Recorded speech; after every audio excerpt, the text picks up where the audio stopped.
Students welcome back to my class learn with Shilpa. Okay, आज का topic हमारा वही इकोनॉमिक्स। ये बेटा इकोनॉमिक बहुत वास्ट पार्ट है हमारे टीचर एग्जाम में। एकेडमिक लेवल पे जितने भी हम पीजीटी के लिए पढ़ रहे हैं, जितने भी बच्चे पीजीटी के लिए पढ़ते हैं, तो उनका एकेडमिक बहुत मेन होता है। ज्यादातर क्वेश्चन इससे ही देखने को मिलते हैं हमें, ठीक है। चाहे वो जीके में घूम फिर के पूछ ले, चाहे वो एकेडमिक पूरा एग्जाम का हमारा पूछ ले। अगर हम 11th-12th के बेस तैयारी कर रहे हैं तो इकोनॉमिक्स के क्वेश्चन लेके आई हूँ मैं आज। और भी ये सारे के सारे बेटा प्रीवियस ईयर से उठा के सेम कॉपी नहीं की है, उसको थोड़ा और मॉडिफाई करके यहाँ पे लेके आए हैं, ठीक है। ऐसे क्वेश्चन आपको असर्शन, रीजन, केस स्टडी वगैरह में भी देखने को मिल सकते हैं आपके एग्जाम में, तो उस तरीके से भी प्रिपेयर करेंगे हम आपको।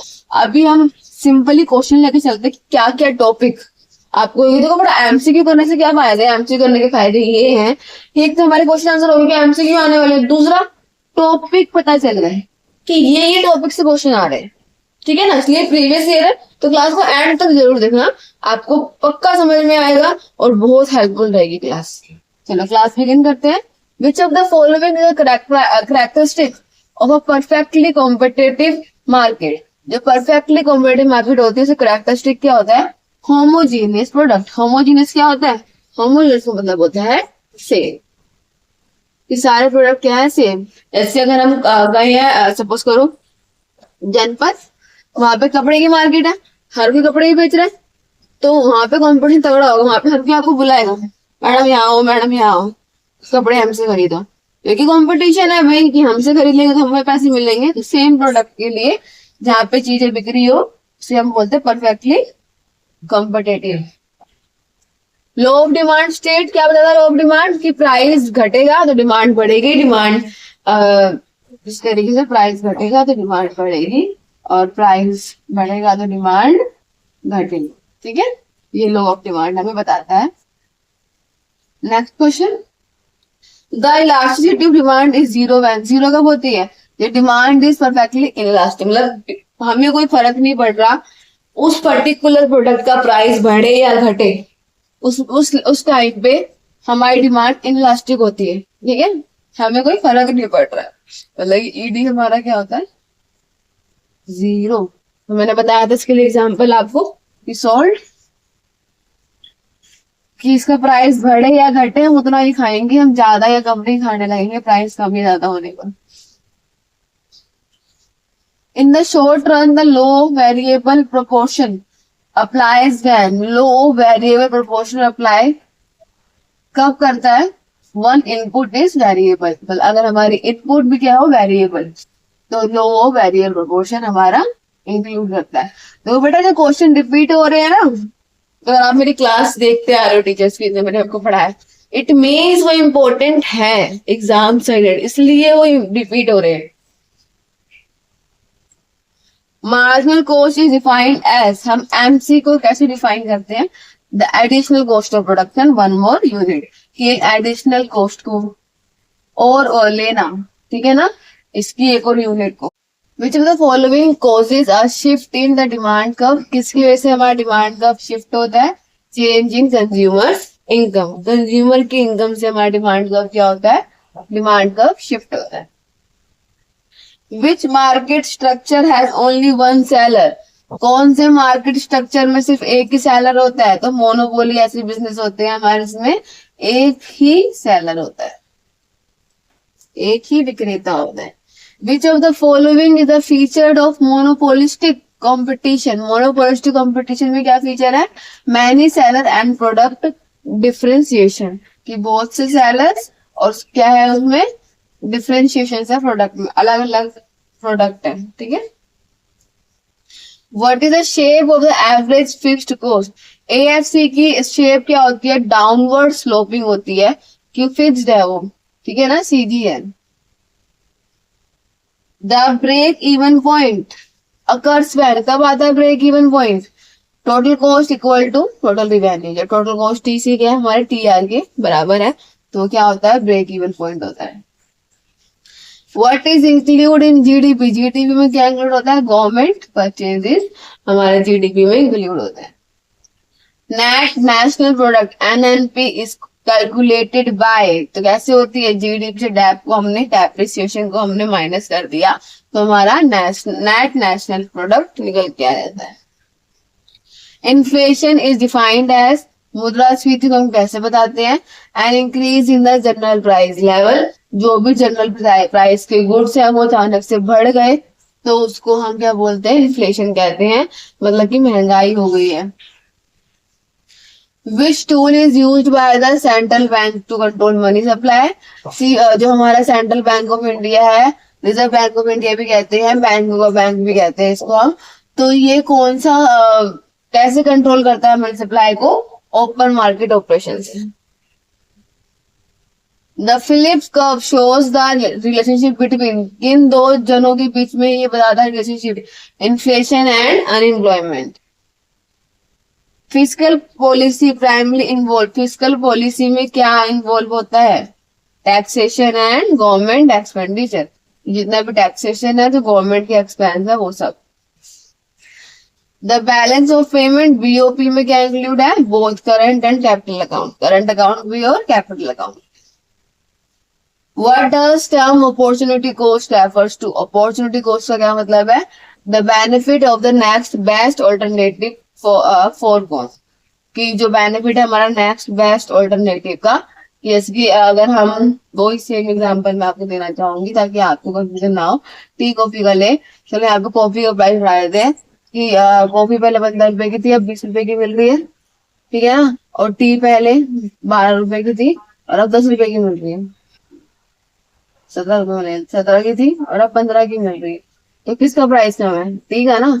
तो जो टी पहले ज्यादा थी तो लोग कॉफी पी रहे थे, और जैसे ही कॉफी का प्राइस बढ़ गया और टी का कम हो गया तो लोगों ने दोबारा टी पीने लग गए, चाय पीने लग गए हम, तो इसे अपॉर्चुनिटी कॉस्ट कहेंगे कि टी की डिमांड बढ़ेगी कॉफी की डिमांड प्राइस ज्यादा होने से।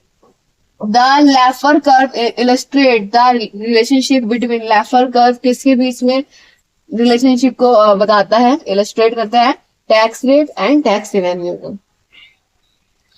When aggregate demand exceed aggregate supply, क्या होगी, इन्फ्लेशन कहेंगे इसको हम, मुद्रास्फीति। Human capital refers to, human capital क्या रेफर करता है, the skill and knowledge of the workforce, कि जो हमारी स्किल और जो हमारी नॉलेज है वो हमारे ह्यूमन कैपिटल में आता है।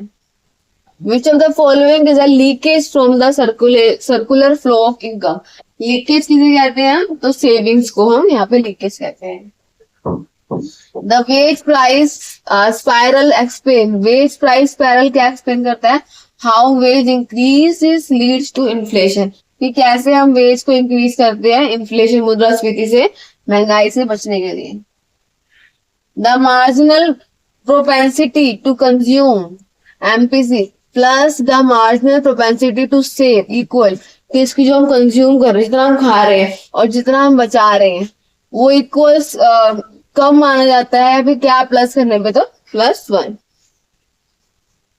Balance of trade refers to, balance of trade BOT क्या होता है, the difference between export and import, export और इंपोर्ट दोनों के बीच का डिफरेंस कि हमने कितना एक्सपोर्ट किया और कितना इंपोर्ट किया। डेप्रिसिएशन क्या होता है, the wearing out of capital asset, कि जैसे जो वैल्यू घट गई है किसी भी प्रोडक्ट की, जैसे आपने स्कूटी ली है, अब थोड़ा ना वो 10 साल बाद भी जिस प्राइस पे उस प्राइस पे बिकेगी, आप उसको यूज कर रहे हो तो जो आप यूज कर रहे हो तो उसकी जो कमी आ रही है उसके जो प्राइस घटेंगे हर साल के हिसाब से, अगर वो एनुअली है, ठीक है ना, नहीं तो डिपेंड करते हैं पूरा ओवरऑल डब्ल्यू उसका मेथड, ठीक है ना, स्ट्रेट लाइन मेथड और रिटर्न डाउन मेथड, हाँ ये दो मेथड होते हैं हमारे डैप निकालने के, ठीक है। तो wearing out of capital assets. The term stagflation refers to, stagflation क्या होता है, हाई इन्फ्लेशन हाई एम्प्लॉयमेंट, बहुत ज्यादा महंगाई हो गई है, बहुत ज्यादा बेरोजगारी हो गई, इसको हम स्टैगफ्लेशन कहते हैं। The marginal utility of income, MU में इनकम का क्या रहता है, decrease as income increase, decrease भी आती है एमयू इनकम बढ़ने पर। Comparative advantage explain by, comparative advantage क्या एक्सप्लेन करते हैं, क्यों, country specialize based on opportunity को, ज्यादा कंट्री किसमें होते हैं, स्पेशलाइज बेस करती है अपॉर्चुनिटी कॉस्ट पे।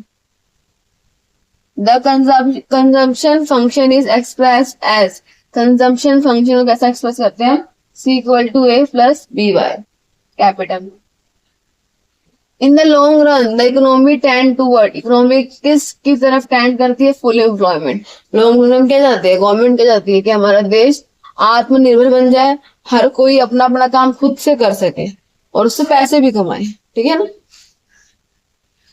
The term multiplier in Keynesian economic refers to, multiplier का मतलब किन्सियन इकोनॉमिक में क्या रेफर करता है, the ratio of change in output to change in investment, जो रेशियो है किसके बीच में, चेंज इन आउटपुट और चेंज इन इन्वेस्टमेंट। टैरिफ क्या होता है, a tax on import, import पे जो हम टैक्स लगाते हैं उसे हम टैरिफ कहते हैं। The concept of dead weight loss is associated with, dead weight loss किस क्या एसोसिएट करता है, market distortions such as taxes and monopolies, कि जब मार्केट डिस्टोर्शन हो रहा है किस पे, टैक्सेस पे और मोनोपोलीज पे, उसका dead weight loss is associate करता है इसमें। The human development index HDI includes, में क्या क्या इंक्लूड होता है, education, life expectancy and income. Which of the following is not a factor of production, इनमें से क्या प्रोडक्शन का फैक्टर नहीं है बेटा, money is not a factor of production. The real interest rate is, real interest rate क्या होता है, the nominal interest rate minus inflation, जो भी हमारा नॉमिनल इंटरेस्ट रेट था उससे हम इन्फ्लेशन को माइनस कर देंगे, रियल इंटरेस्ट रेट हमारा निकल के आ जाता है। The business cycle include, business cycle में क्या इंक्लूड होता है, एक्सपेंशन एंड कंट्रक्शन फेजेस, जो हमारे एक्सपेंशन और कंट्रक्शन के फेजेस है वो सब। Public goods are characterized by, public good हम कैसे करेक्टराइज करते हैं, non excludability and non rivalry. Which organization set global trade rule, हमारे ग्लोबल ट्रेड रूल कौन बनाता है, WTO, world trade organization. Which of the following increase aggregate supply, कौन increase करता है एग्रीगेट सप्लाई, टेक्नोलॉजिकल इंप्रूवमेंट, कौन करता है, technological improvement. In Keynesian model when income increase, consumption क्या होती है, इंक्रीज, अगर हमारी इनकम बढ़ गई तो हम उपभोग भी बढ़ा देंगे ना, हम अपनी इच्छाएं कब पूरी करते हैं, हम ज्यादा पैसे कमाते हैं, इनकम इंक्रीज कंजम्पशन भी increase. Which of the following are direct tax, इसमें से कौन सा एक डायरेक्ट टैक्स है, इनकम टैक्स हमारा एक डायरेक्ट टैक्स है। What does crowding out refers to, crowding out का मतलब क्या है, decrease in private investment due to government borrowing, government ने बोरो किया है उसकी वजह से हमारा प्राइवेट इन्वेस्टमेंट क्या हो गया, डिक्रीज हो गया। The Solow growth model emphasize, Solow growth model का एम्फसाइज करता है technological progress and capital accumulation, ये जो हमारा टेक्नोलॉजिकल प्रोग्रेस और कैपिटल अक्यूमुलेशन है उसको ये बताता है। Which of the following is an example of price discrimination, कैसे पता चलता है हमारे प्राइस डिस्क्रिमिनेशन के बारे में, charging different price based on consumer willingness to pay, कि कौन सा कस्टमर कितना पे कर सकता है उसकी विलिंगनेस को देख के हम उससे चार्ज कर रहे हैं, ना कि कोई MRP प्राइस पे। The Lorenz curve is use to measure, Lorenz curve क्या यूज का होता है, क्यों यूज होता है मेजर करने के लिए, इनकम इनइक्वालिटी, इनकम की इनइक्वालिटी को लोरेंस कर्व हमें बताता है। What is the feature of public sector enterprises in India, public sector enterprises in India क्या फीचर करता है, प्रोवाइडिंग एसेंशियल सर्विसेज, जो जो हमें सर्विस जरूरी है उसको प्रोवाइड करता है public sector enterprise. Which of the following policy can reduce unemployment, इनमें से कौन सी पॉलिसी अनएम्प्लॉयमेंट को क्या कर सकती है, रिड्यूस कर सकती है, एक्सपेंसिव फिस्कल पॉलिसी हमारी क्या कर सकती है, रिड्यूस कर सकती है अनएम्प्लॉयमेंट को। The term open economy refers to, open economy क्या रेफर करती है, an economy engage in international trade, जो इकोनॉमी है वो किसमें इंगेज हो जाए, international out of the world में हम ट्रेड करें, जिससे हमारा क्या है ओपन इकोनॉमी बोलते हैं इसको हम, ठीक है। तो आज की क्लास में सारे के सारे क्वेश्चन इंपॉर्टेंट है, कुछ कुछ क्वेश्चंस आपको दिखे होंगे रिपीटेड, मीन्स वो इम्पोर्टेंट है, बहुत ज्यादा इंपॉर्टेंट है इसलिए वो रिपीटेड है। तो ऐसे इन टॉपिक्स को थोड़ा और परख के जाना, ताकि क्वेश्चन सिर्फ इसमें से आया वो तो आने ही है, और अगर अलग आए तो आप इसके बारे में और कुछ भी जानते हो।